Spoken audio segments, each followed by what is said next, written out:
I've been a little bit hesitant to talk about new makeup releases right now, but I have been sitting on the Ulta Black Widow collection for a couple weeks, and I want to talk about it because Ulta just dropped this collab with Marvel, even though Marvel just postponed the movie. I'm going to be reviewing all of the makeup in the Ulta Black Widow collection today, showing you swatches of everything, as well as sharing why I don't think they should have released this yet. If you're new here, hi, my name is Miranda. Welcome to my channel where we talk all things budget beauty. If that sounds interesting to you, then become the newest member of the Slashed Squad by hitting subscribe and the bell icon. So just a quick background, this is a makeup collaboration between Marvel's new Black Widow movie and Ulta's in-house brand called the Ulta Beauty Collection. Now, the original Black Widow release date was supposed to be this Friday, May 1st. It's been pushed to November, but Ulta released the collection last week, which I'm assuming is still limited edition. In this collection, we have an eyeshadow palette, 2 face palettes, 4 lip glosses, and 4 lip kits. Overall, a pretty well-rounded makeup collection that you can pretty much get a full face from.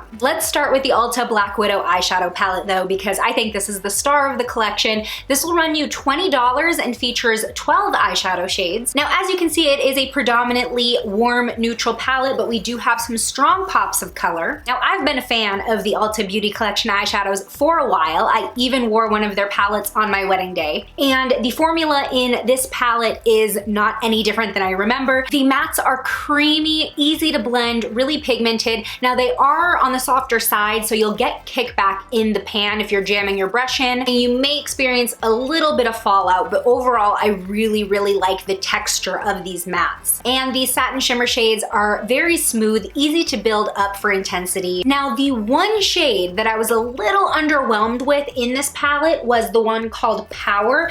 I was really hoping that this would be a deep matte red moment, which would go along with the aesthetic of the palette, but it does translate a little bit more brown on the skin than it does red. And since we already have a darker brown named Covert, I feel like this was a missed opportunity for, you know, a staple moment in this collection to really tie back to the Black Widow aesthetic. I do love their inclusion of Cypher, which is sort of a satin khaki green, as well as Infiltrate, which I'm wearing today. It is a duochrome that shifts between teal and bronze. They just add a little something different while still being cohesive with the rest of the palette. I was actually very surprised that I could use Infiltrate, which is a cooler shade, with some of these warm neutrals and still create something that looks good. Overall, I think this is a very wearable palette without being boring. It has just enough pops to give it its own personality. Let me show you a picture of a look I did with this palette a couple days ago using some of the more warm shades together. It's just an easy palette to dip into without having a plan because you will probably come out with something that is cohesive. Let's move on to the Black Widow lip kits. These will run you $16 and include a bullet lipstick and a pencil lip liner inside. First of all, the outer packaging is fire. These are so cool. I want to keep them just to display them. So here is what the lip kit looks like out of the packaging. Again, loving the Black Widow logo all over the lipstick tube. Now, at first glance, I was a little bit disappointed with the lip liner in the lip kits. They just seemed a little old school considering they are like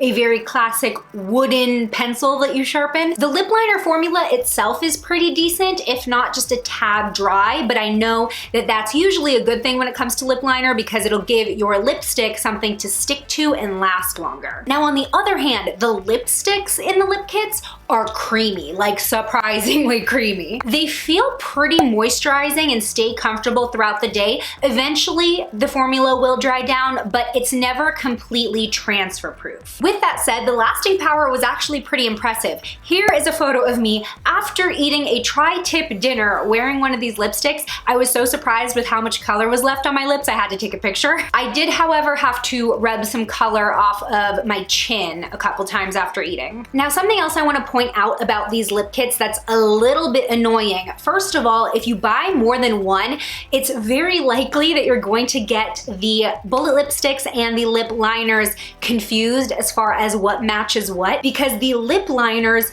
don't have shades on them. And with the lipsticks, the shade is on the cap. So if you have several open at once, you might forget which cap belongs to which color. Also, the colors between the lip liners and the lipsticks within the same kits, they're not an exact match, which doesn't really bother me all that much because that means I can achieve more lip looks by layering. Just something to note. Now, looking at like 3 out of 4 of these lipstick shades and then returning to the eyeshadow palette, the first thing that comes to mind when I look at this makeup, besides the whole movie theme, is that these are shades that I would typically wear in the fall. Now, with that said, fall is my favorite season when it comes to popular makeup colors because I think autumnal shades just look best on my skin tone. But with spring in full swing and summer around the corner, it just seemed a little bit misplaced among the other makeup being released right now and what's trending, which I guess could be a good thing because it stands out among that sea of new makeup.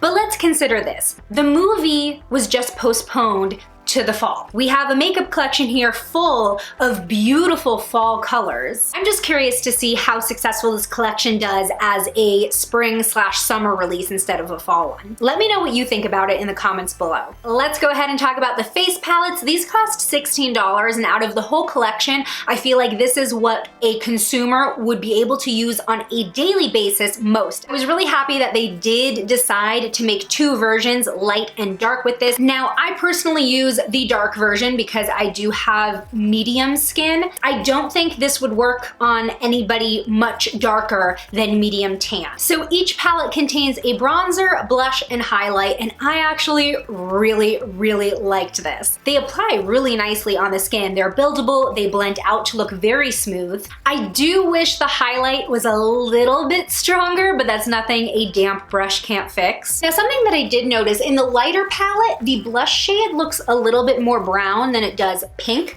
Definitely wouldn't work on my skin tone, but I'm curious to see how it would translate on someone who's more pale. Also, the bronzer in the dark palette does have some fine gold shimmer particles. I would have preferred a matte one. In the light palette, the bronzer is matte, but I did use it today to contour and I think it looks great. You know what this reminds me of? The e.l.f.